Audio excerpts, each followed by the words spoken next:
10:01 on a Tuesday morning. It's 9 to noon on the Fan. Sinekin in for a PA today. Blake Moore by my side.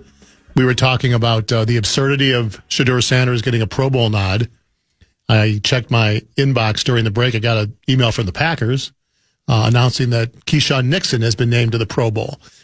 That feels almost as absurd as Shedeur Sanders.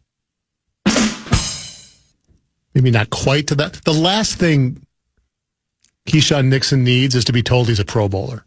I mean, he believes, he's Richard Sherman or Antoine Winfield or pick a corner. We had like a 2-week stretch this season where we were like, he's our guy. He's the number one guy. It was early, very early in the season. But yes, out of, there's not much else to compete with, unfortunately, for him at that point. That's, again, the absurdity of the Pro Bowl. Both of our teams need some serious talent injection at cornerback. I noticed that Mel Kiper's very first mock draft came out, I think, yesterday. I'm not going to pay as much attention to mock drafts this year for the obvious reasons, but he had the Vikings at 18 taking Mansour Delane, cornerback, LSU.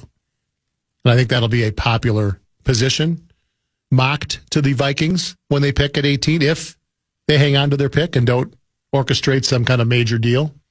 They got a corner from LSU. Kiper does have a corner from LSU. Let's welcome our first guest of the day. Again, at 11 o'clock, Pete Bursich to chat all things NFL. In the bottom of the hour, we'll chat with Britt Robson to talk about last night's Wolves game and where this team goes from here. But now we welcome friend of the Fan, Lavelle E. Neal III. I much prefer talking to him via the phone than having to see his ugly mug 5 feet away from me. Good morning, Lavelle. Good morning. Good morning. Great to hear your voice. Yeah, it's so great. I appreciate you joining me. I haven't caught up with you since your team's final game last weekend. But I'm just curious now, a week and so out from the end of the Bears season, which lasted at least a week too long for my taste. How'd you feel about their performance against the Rams? Obviously, the late pick by Caleb was a dagger, but general feeling a week or so after the season about your favorite squad?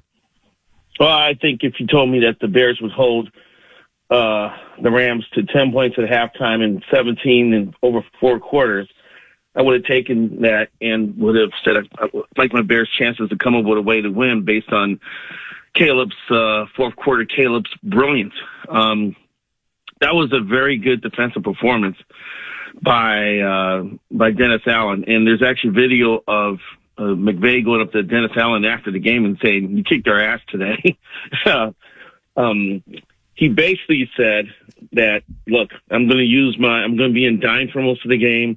I'm going to use my defensive backs as missiles. I'm just going to blitz them and see if I can get to Stafford." They did enough to slow down an attack. The other side of the field was interesting because they decided that they couldn't let Jared Verse destroy them. So they moved Joe Thuney to left tackle from left guard, which he's done before. He did that with the Chiefs a couple of times when they were jammed up. And that was just for the sole purpose of trying to limit the effectiveness of Jared Verse, which worked for the most part. But as former Bear center Olin Kroon said after the game, he thinks that affected their short yardage offense. And we saw throughout the game is that when 3rd and 2, 4th and 1, when they needed to get crucial yards, they couldn't get them for whatever reason. And Cruz believed that was part of it. So when the Bears got the miracle touchdown to Cole Kmet off the longest, 14-yard touchdown pass in NFL history, I was prepared to see Ben Johnson go for it. But I think Ben was watching the game, reading the game, and just didn't feel like it was right. And that was probably because of what was going on earlier in the game with shorter yardage situations. I think I would have taken my chances with just putting the ball in Caleb's hands and maybe calling an RPO for him. But I'm going to defer to the coach there because he's the one who has gambled throughout the year.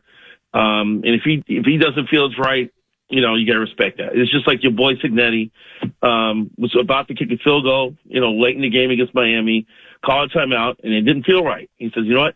It doesn't feel right. We're going to go for it. And the rest was history, right? Yeah. So I'm not going to I'm not going to browbeat BJ for deciding to not go for 2 there. So, and then, of course, it really doesn't matter. The Bears had the ball with a chance to win. It was next score wins when the Bears had the ball there in overtime. Yeah. And whatever happened, you had DJ Moore not running the right route, or Caleb trying to push the ball down the field too much when I think there was a check down in front of him would have netted some yardage. If he completes that pass to the DJ, they're well within field goal range. And they could have won that game, but it didn't work out. But by that time, Cindy, the Bears were playing with house money. I mean, I really wasn't that depressed after the game because I didn't think the Bears were going to make the playoffs to start with. I thought they were going to win 9 games at best and then win 11 games, win a division, beat the Packers in the postseason in week 1. I mean, couldn't ask for more. So now the stakes are, the bar is set higher for next year. The stakes are raised, but I leave this season, which is a really good feeling about where the program's at. As you should, for the first time in decades, I would think. I like you and like many was surprised that Johnson didn't go for 2. It just seemed to be in his character to just go for the gut shot. But as you say, you got to trust he didn't like what he thought he could run and wasn't real confident with it. As you said, expectations will be way different next year. The schedule is going to be tougher. This team will be picked to be among the favorites in the division. What's the to-do list? What's the short list that your organization needs to do this offseason to get over the hump in your mind? So they got a lot to do, Dave. Apparently they have 24 expiring contracts on their roster. Wow. And so they got to make a lot of decisions about who to bring back. I wouldn't be surprised if they let Jaquan Brisker walk and re-sign Kevin Byard. Brisker was a menace against the Rams. He had probably his best game of the year. But before that, it was really hit or miss with him. I think he still makes business decisions at times in the secondary when it's time to hit someone. And but he stepped up in Game 17. But I don't know if you can pay 2 safeties, good safety money. Yeah. At the top of the to-do list is to improve the pass rush. Montez Sweat is a solid, not spectacular end, and we need another end. I probably need the defensive tackle help. When your defensive tackle looks like me, that's a problem. I'm talking about Billings. So they need a tackle and probably another end. And they probably need to allocate some money towards that defensive line to make it more potent. I think that helps the other 2 levels of the Bears defense. There's been a lot of chatter about the Bears trading DJ Moore, who I believe is going to make $25.8 million next year, and move him to free up some cap space, which will allow them to improve that defensive line. Maybe get a young linebacker who's got talent.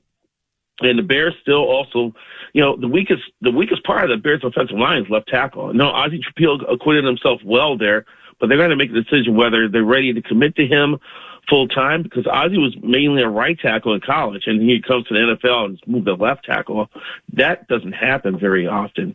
Will he be happy with him, or will they decide to draft another left tackle, or maybe trade for a left tackle, which is very hard to do in the NFL. Yep. So that they gotta make those decisions. And if they decide to trade more, what does that mean for their wide receiver inventory? But at the top of the list is dealing with the pass rush. We need an end, and we probably need another defensive tackle. Need a left tackle. Green Bay's left tackle will be on the market. Rasheed Walker, I doubt, will be re-signed, so maybe he'll make his way 100 miles south and play with your squad. Let's talk Super Bowl. The obvious Vikings connection with the quarterbacks, Darnold and Drake May, the love that got away, that the Vikings reportedly were very much coveting Drake May, but couldn't get up to high enough to draft him. How 1 to 10 intrigued are you by a Super Bowl that nobody saw coming 4 months ago? Yeah, I'm very intrigued. And I like Seattle's chances a lot. Drake May, it's a great story for him and how he's grown, but he really has not had a great postseason run, has he? No.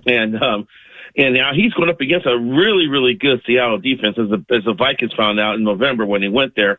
This is going to be a tough call for him. So the other storyline is Stephon Diggs in the Super Bowl. Right. How about that? That means Cardi B's at the Super Bowl, which means ESPN is going to find a way to get her in studio or on the sideline to yak it up during Super Bowl week. It's going to happen. We know it's going to happen. But I like Seattle's chances. Here's a funny. It's funny.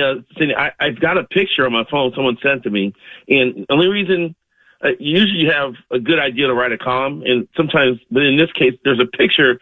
I like to write a column around. He sent me a picture 3 days after the Vikings got eliminated by the Rams in the postseason, and it's a picture of Sam Darnold and Daniel Jones hugging each other in a bar in Northeast Minneapolis. I keep looking at his photo. I was looking at the other day going, one of these guys should still be here. You know what I'm saying? Yeah. One of these guys should still be here. When you win 14 games, and hopefully this will be a warning shot across the league, when you win 14 games and you had a decent quarterback and you had another quarterback with starting capabilities, and you decide to give the keys to an unproven kid who was out all year because of injury, don't do that. Don't do that. We've learned that that's not the way to go. You do not upset the apple cart that way.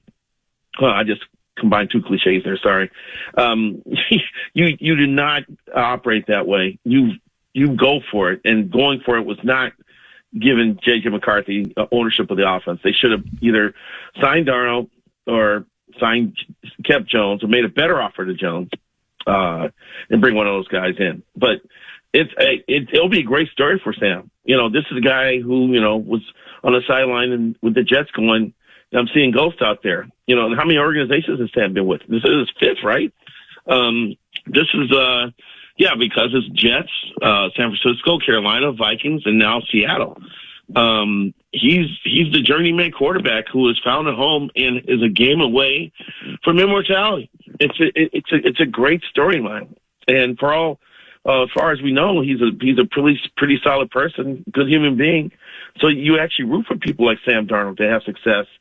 This could be one of those storybook finishes that they write screenplays off of. Yeah, it's hard not to feel good for a kid like that, regardless of what it went down here. It just feels like now, a year later, it was kind of like the old Monty Hall, let's make a deal. You know, when the studio audience member's standing there next to Monty Hall, and there's three doors that Carol Merrill's standing in front of. And, you know, one door is going to have a car, and one door is going to have a couch, living room set, and one door is going to have a live goat, you know, and I was thinking donkey, actually. We're close. Yeah, donkey probably fits better. And I think we know which door the Vikings eventually opened. And so you can say hindsight's 20/20, but yeah, it was a curious decision a year later as we look back. All right, let's you just talked over the heads of about half the listenership. They were like, let's make a deal. Who's Monty Hall? I aged myself. I threw out a Ken Anderson reference earlier talking about the Bengals, and I'm sure nobody knew what the heck I was talking about. I know.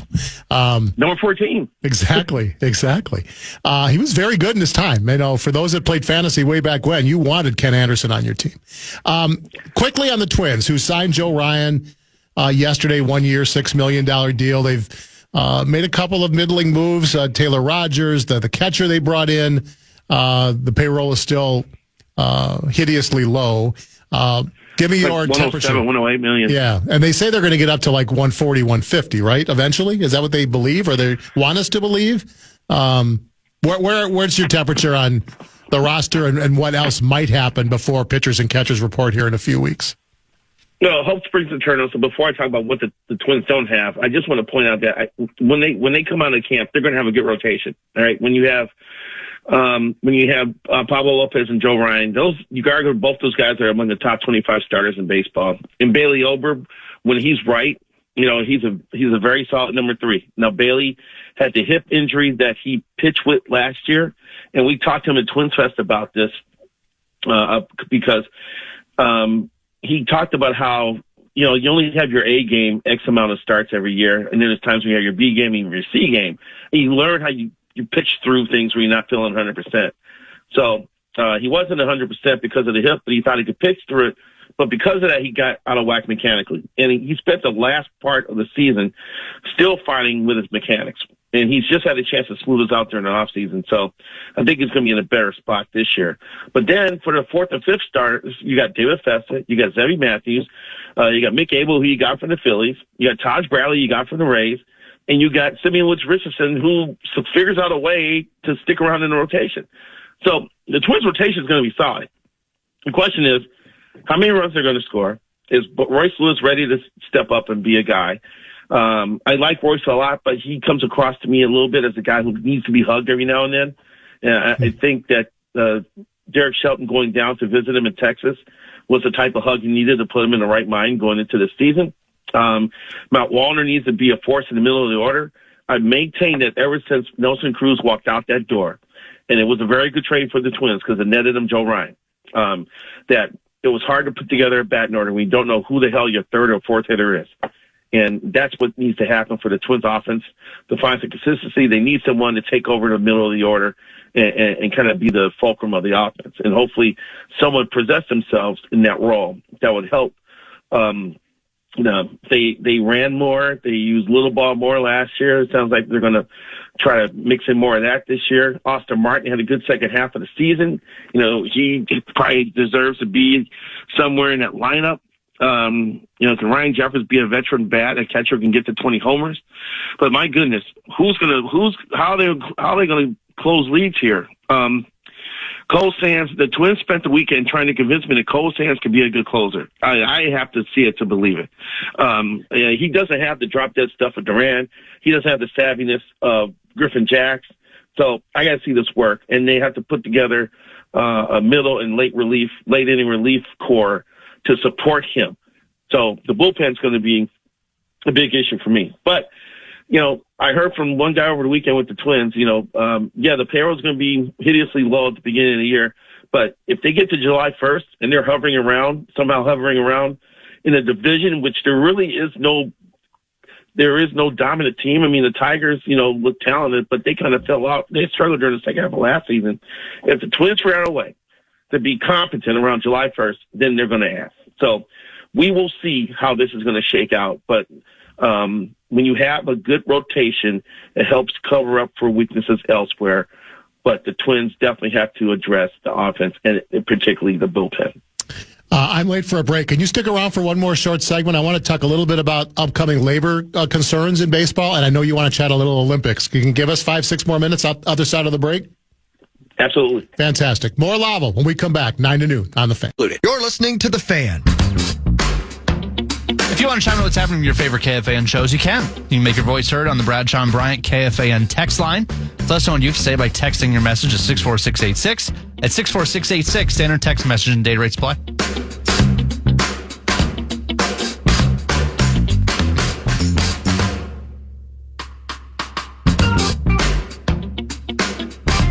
We're back. Lavelle E. Neal III hanging out for another segment with us. Appreciate that, Lavelle. Congratulations are in order to you.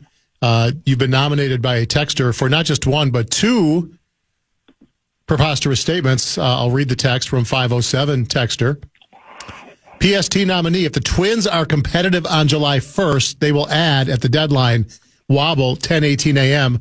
This might be the first ever double PST entry within the same statement. That's brilliant. Well done, 507 guy. Competitive on July 1st, and that they'll spend money. It won't be preposterous until after July 1st.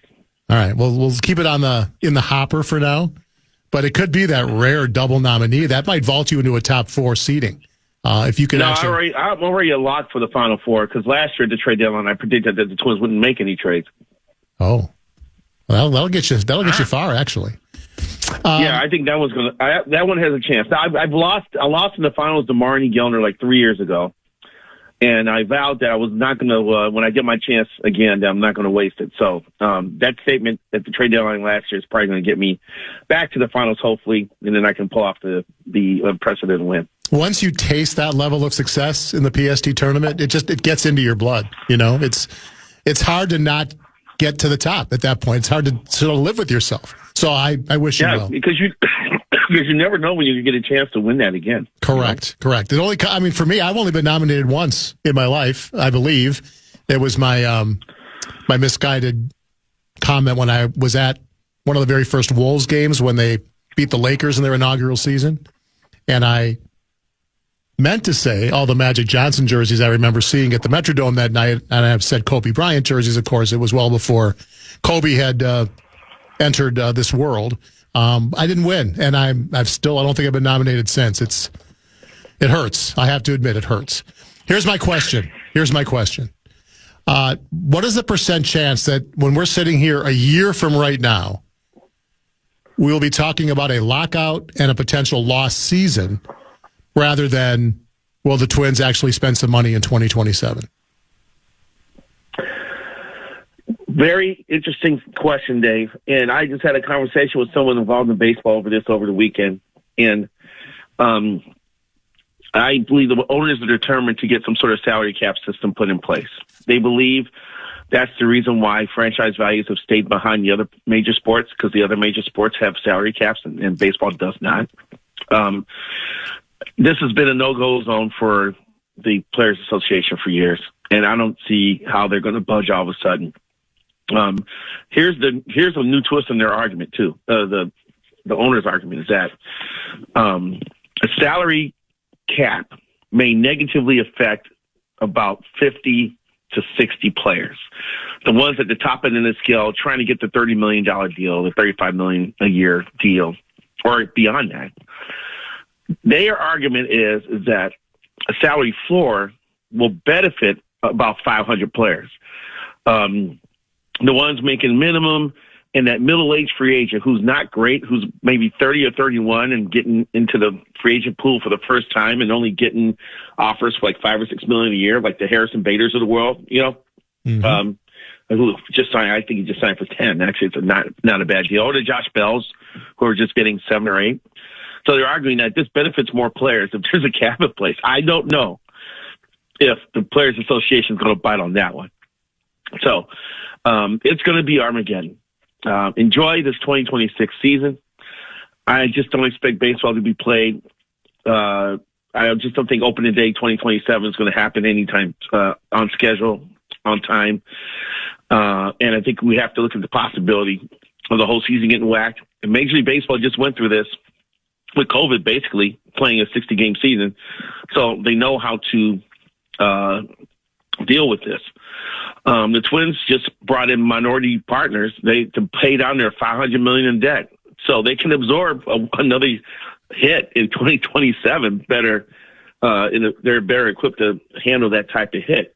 My only concern is that there were some teams that took some drastic measures during the COVID year, like the Cubs, laid off 100 employees, and other teams did. The Twins did not.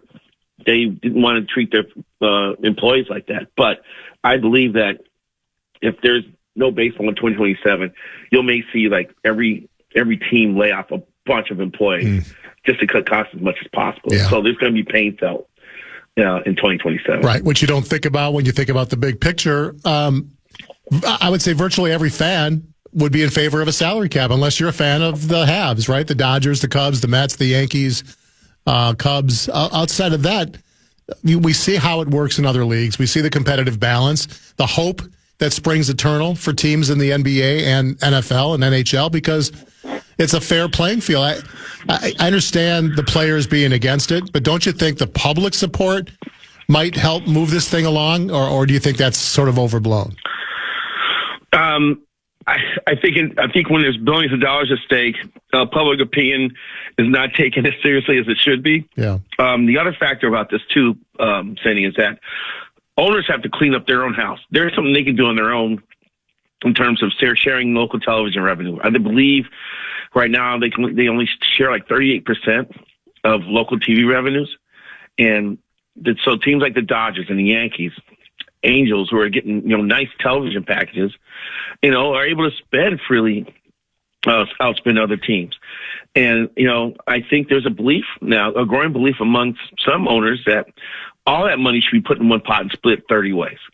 And I think that's a discussion they need to have with amongst themselves before, in addition to either before or in addition to approaching the Players Association about a salary cap.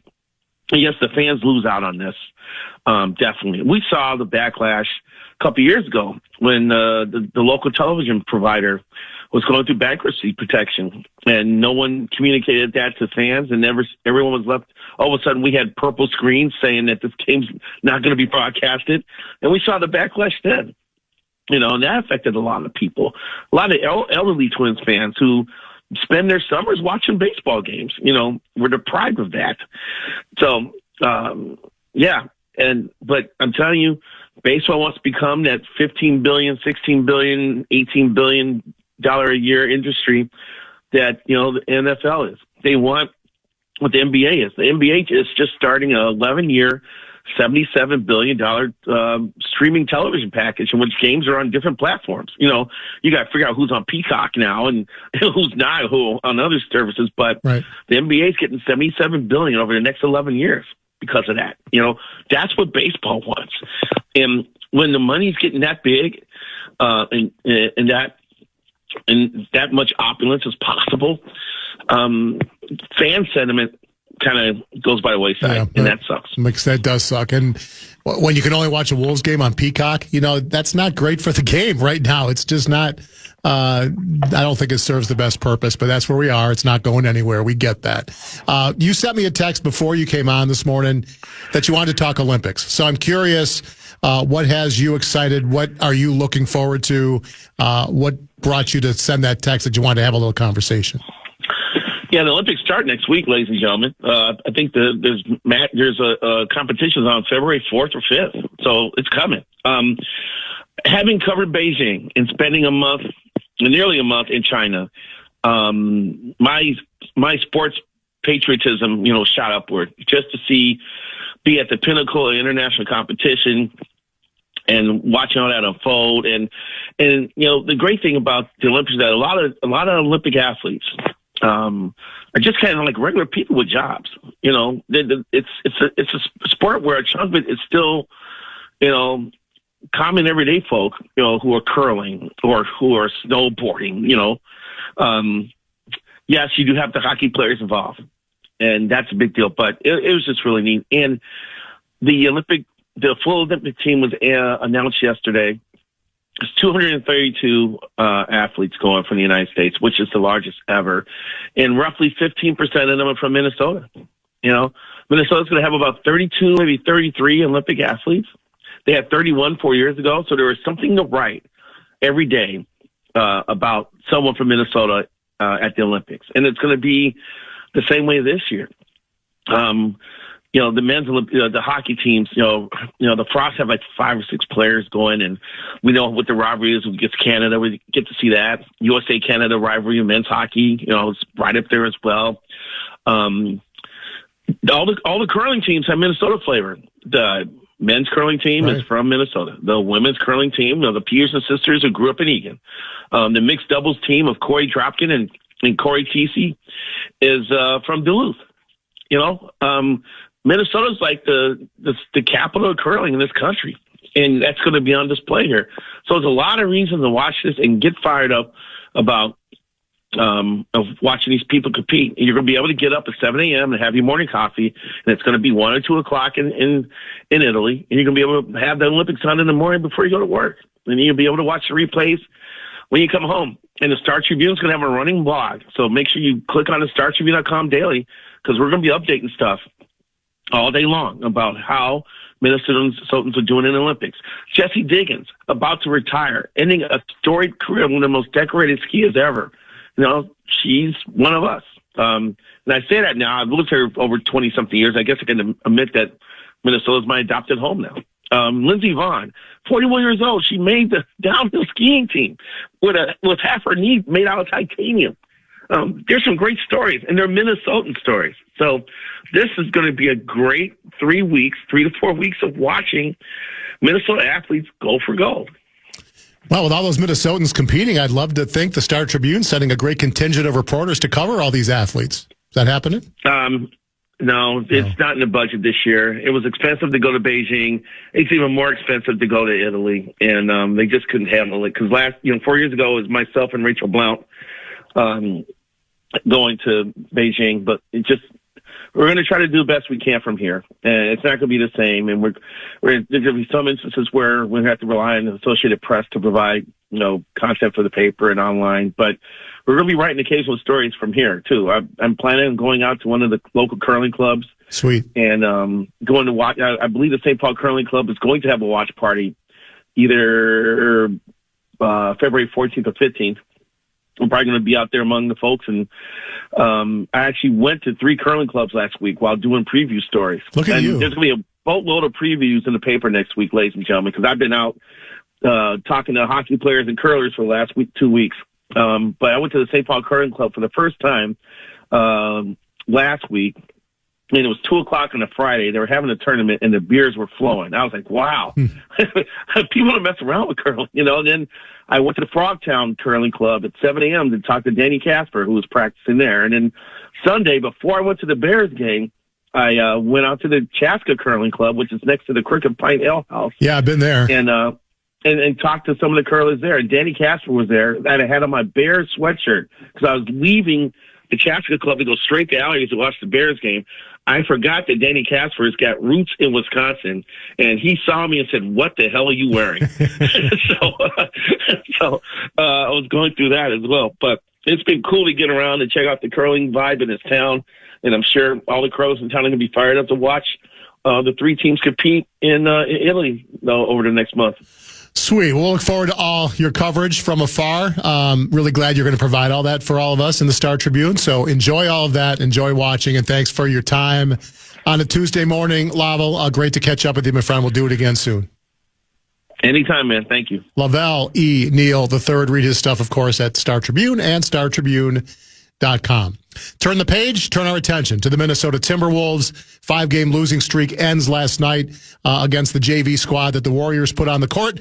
Britt, Robson, who covers the Wolves very well at MinPost.com. He is next, 9 to noon on The Fan. The Fan welcomes some great shows to Mystic Lake Amphitheater. Leonard Skinner and Foreigner will be there August 16th. Motley Crue, August 21st. Get complete details on all of our upcoming shows on the concert page, KFAN.com, keyword calendar.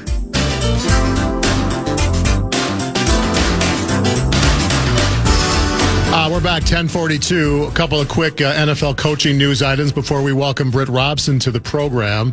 The Buffalo Bills have a new head coach. They didn't go far. They went inside their own locker room. Offensive coordinator Joe Brady, according to Ian Rappaport, will be the next Buffalo Bills head football coach.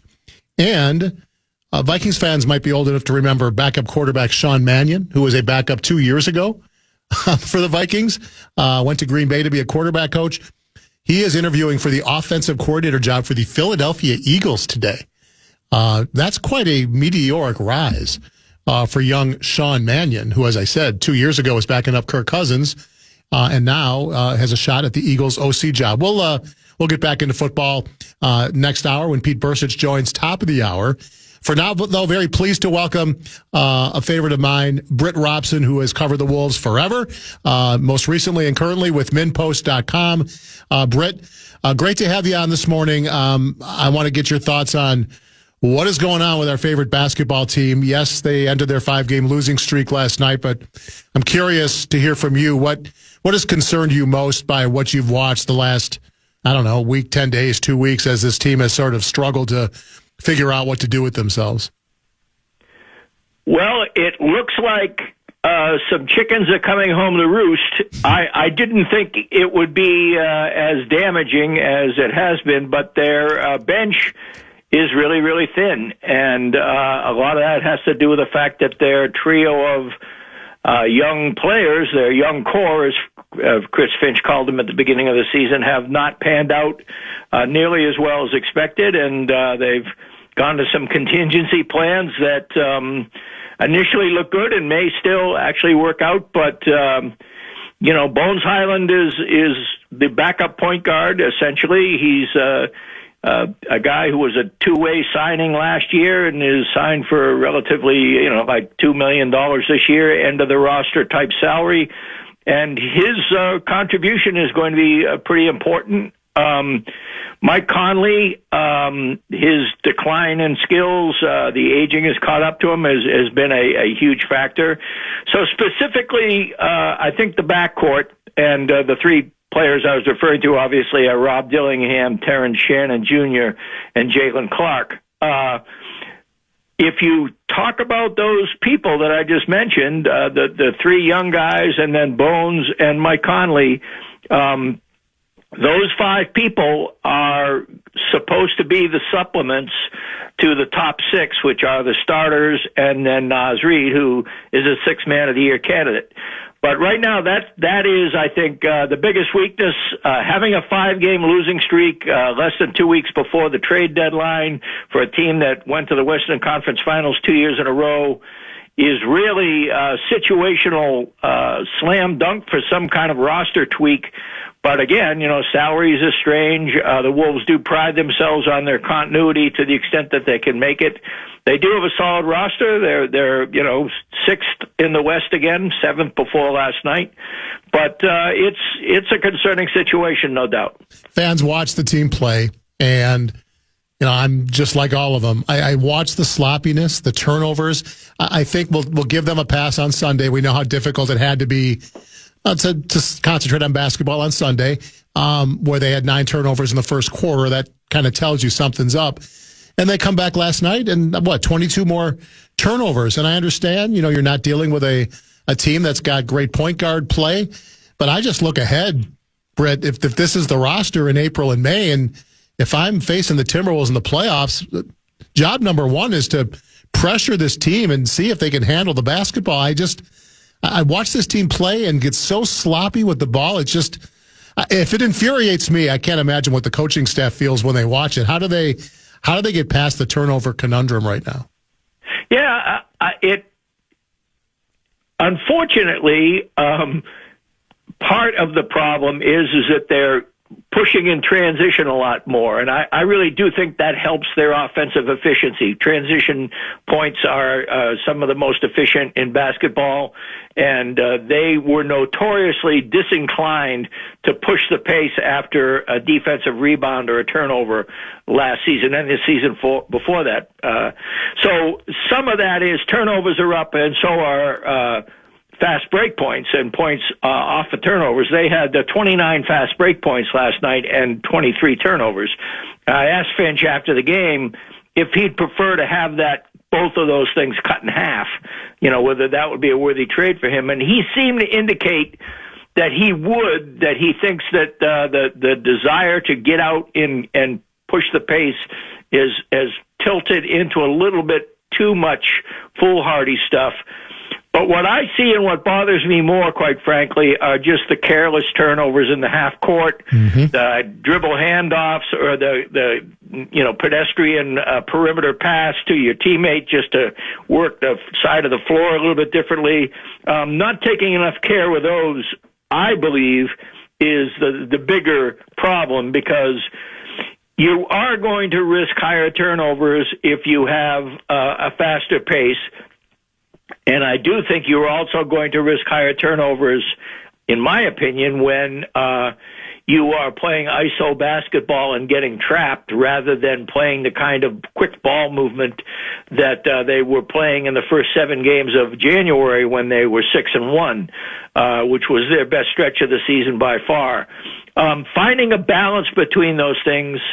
Anthony Edwards and Julius Randle are marvelous passers. They do very well off of isolation. Their points per play in isolation are very high. But there is a tendency when you have that kind of thing for the other 3 or 4 guys on the court to get stagnant, and you do have a situation where people are trying to take the game into their own hands a little bit too much. And again, getting back to square one, some of that is the lack of the kind of floor general that is going to be able to regulate order a little bit more. Conley used to fill that role, and Conley occasionally still does fill that role when he's on the court now. DiVincenzo has actually played very, very well, considering he's a combo guard, not a point guard. Yeah. But then you sacrifice off the bench, and you've got Bones Highland, who has actually been a pleasant surprise. But when he can't muster up, it's pretty obvious. And so, again, we get back to, okay, who do you get? Do you get a Kobe White out of Chicago, which is one of the hot rumors? What will that take? One of the things that's been published is Mike Conley, Terrence Shannon, and a couple of second-round picks. That sounds to me like not enough for Kobe White, although Kobe White, will be needing to get paid soon. And so maybe Chicago would want to do that because Conley's expiring and Terrence Shannon is young on a rookie contract. But again, these are the types of things. And then how does Kobe White fit? Is he a sixth man? I know Dante DiVincenzo does not want to go back to the bench. Kobe White, for that matter, is not really a pure point guard either. So, I don't know where you go. If it were up to me, I guess I would try to find something like Memphis has got a guy, Scottie Pippen Jr., Scottie Pippen's kid, making relatively small money. Does Memphis want to part with him? Probably not. But these are the types of things I think you need to work around the margins because it is late in the season. They've got 33 or 4 games to go or whatever, and they need to try to go for it now. And some of that is continuity.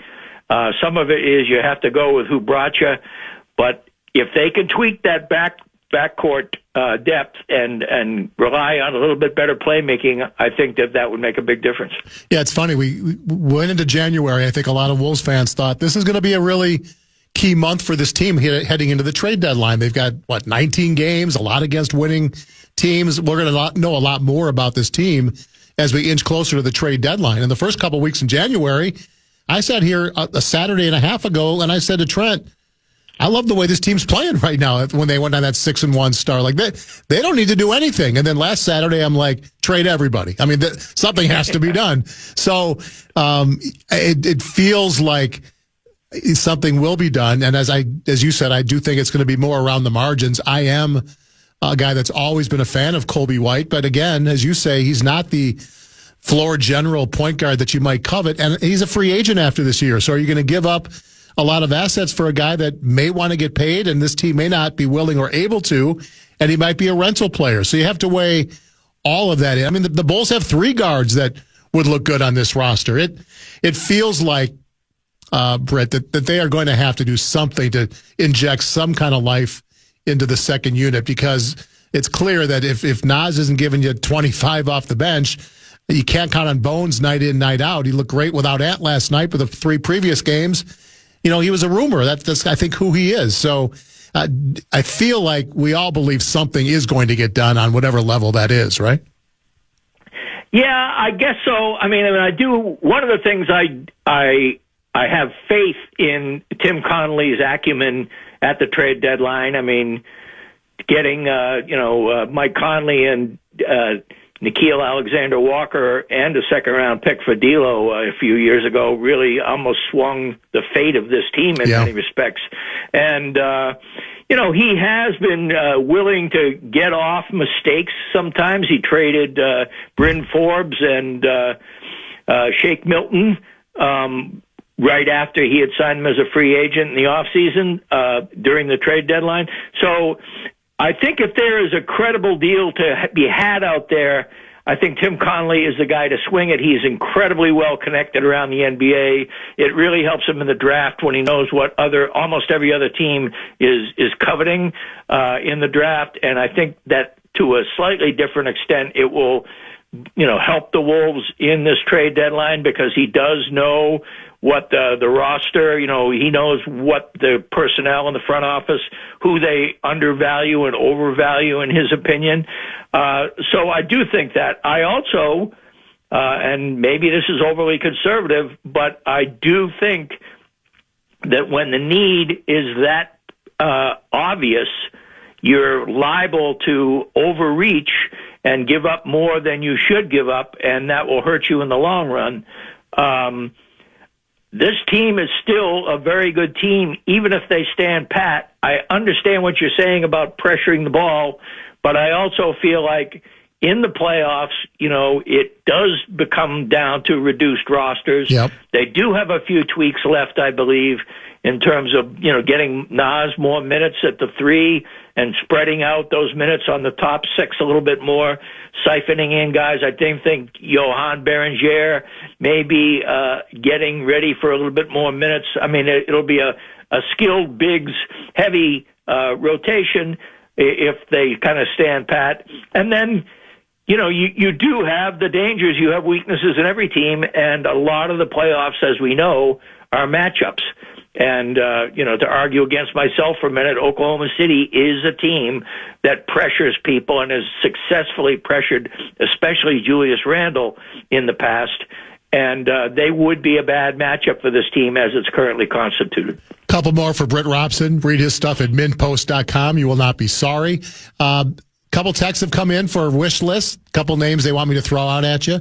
Jose Alvarado and TJ McConnell. As you look at veteran point guard stabilizing type play, do either of those players who are playing for teams that are having lost seasons, do they do anything for you? I do like both of them, actually. They're both. McConnell obviously had a great playoffs last year. He was a real spark plug as Indiana went all the way to the finals. And coach's son, really heady, fits the classic point guard mode. I don't know what Indiana would want for him. I do think Indiana's obviously been keeping its powder dry. They're going to have a really high draft pick, which is obviously going to really help them. And, when Halliburton comes back, they may be fine at the point. So maybe there's something there. And then with New Orleans, Alvarado is a defensive beast. He is the kind of guy who gets on and pressures the ball. He's not the kind of guy that is going to be able to stabilize your half court that well. I don't see him even as good of a half court offensive table setter as Bones is, but he certainly isn't somebody I would not want on the roster. I think he would be a valuable addition to the roster if only for the defense. But again, it's always, what do they want? What does Indiana want? The thing about the Wolves is because of the Gobert trade, there is not a lot of draft capital. They'd be looking at second-round picks, and maybe do you want to, is Rob Dillingham a mistake after 2 years in precious little minutes, at least a year and a half in precious little minutes? Does Tim Connelly believe that Rob Dillingham is a mistake? If so, then, that may be somebody who would appeal to teams. Terrence Shannon Jr. was highly coveted and rated by the Wolves at the beginning of the season. He was kind of plugged into the Nickeil Alexander spot as an eighth man, and, it just has not worked out. It's been a spectacular fail. But, the NBA is full of reclamation projects and people that just needed a change of scenery. I don't know what happened to TJ. He has effectively played himself out of the rotation. He's been hurt for a while, so, but they're not, clamoring necessarily to get him back. And then, you've got, Berenger, I believe, is untouchable. Dante DiVincenzo has a wonderful contract. He's set to make like $25 million over the next two seasons. This season and next. And, but again, there's a guy who is a really nice fit on the team, was part of a great bench group with Naz Reid and Nickeil Alexander-Walker last year. It's not somebody you want to get rid of. So all these trades are, they're fun. Everybody likes to work the trade machine. But almost always the temptation is to get a deal that's just a little bit better for the Wolves than it is for another team. Right. And if everybody's doing that, then no deals get made. So, we'll see what Tim Connelly comes up with. I don't think either of those names is ridiculous. It's credible because, as you say, both of those teams are at the bottom of the standings and looking to get better. Not immediately, so that may be a situation where some of the Wolves' bench pieces might work out. Last one for Britt. Sounded like Coach Finch was a bit surprised that Ant was a late scratch after warming up. I don't know if you were out there early enough to watch him getting shots up, but that's 10 games he's missed with the right foot soreness. It was obviously an unforeseen back-to-back, but they got another one tomorrow and Thursday with OKC being the back half of the most recent back-to-back. Level of concern that this foot thing might become an issue, and is it something with the All-Star game approaching that it might be worth kind of shutting him down a little bit for a couple games to make sure that they come out of the break with Ant as healthy as possible? How concerned do you think, from your vantage point, fans should be about Edwards' foot injury? Well, I wasn't out there for the pregame warm-ups, but some of my fellow media members were, and the chatter among us was that Ant looked fine and was even kind of taunting Gary Payton Jr. that he might, dunk on him or score on him, later on in that game. So he may have I don't know anything other than this is pure speculation. He may have looked and seen no Draymond, no Steph Curry. The best player on the floor last night for the Warriors is probably Brzezinski or, Moses Moody or somebody. And he just thought, okay, my knee is a little bit sore. I'm going to take this one off. Finch is notoriously in favor of players playing as much as they can. I think he was legitimately surprised. I would not think that it would be a concern going forward. I've heard that infections in toes it's one of those things that sounds really benign, but can be things that are pretty intrusive on a player's abilities. So I don't want to minimize the fact that he has had an infection in his toe, and that has cost him some games. But from what I heard from my fellow media members and what I've seen from Ant and what I know of Ant's competitiveness, when he does have a challenge in front of him rather than a husk of a Golden State team, I think that we'll see him in fine form probably for both of those games on the back-to-back. Sounds good. Britt, appreciate the time as always on a Tuesday morning. Keep up the great work. Stay warm. Look forward to talking to you again soon, my man. All right, then. Britt Robson, please read his stuff at minpost.com. The man has a way with words. We'll pause here, turn our attention to the National Football League. Pete Bursich joins the program next for a couple of segments to chat all things football. When we're back, 9 to noon on the Fan.